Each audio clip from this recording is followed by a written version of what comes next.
शनीश्वर मंदिर प्रतिष्ठा उत्सव रे जोगदेले प्रीतिरंजन घड़ाई। सुकिंदा ब्लॉक ओलिया पंचायत अभयपुर गाँव में शनीश्वर मंदिर प्रतिष्ठा उत्सव रे जोगदेइछंती सुकिंदार पूर्वतन विधायक तथा मंत्री प्रीतिरंजन घड़ाई। शनिदेवंक कृपालाभ करने सहित समस्तंक सुख समृद्धि कामना करने सहित ग्रामवासींकर विभिन्न समस्या विषय रे विशेष आलोचना करिथिबा देखिबाकू मिलिछि।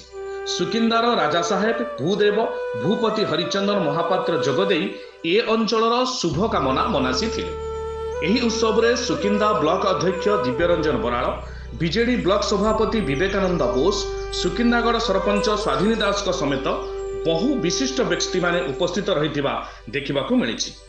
ओम श्री श्री शनिदेवंक नवनिर्मित मंदिर नूतन विग्रह प्राण प्रतिष्ठा और विश्वसाती महायज्ञ उपलक्षे पुरारोपण एवं कलश यात्रा और भजन संध्या हेबो बोली मंदिर एवं विग्रह प्रतिष्ठा और भजन संध्या, श्री विग्रह नगर परिक्रमा और मंदिर प्रवेश एवं पूर्णाहुति इति अवसर रे प्रत्येक दिन संध्या 6टा ठारू रात्र 10 घंटा पर्यंत सामूहिक प्रसाद सेवन करा जिबा पाई मध्य लोकमानकु सूचना दिया जाई अछि।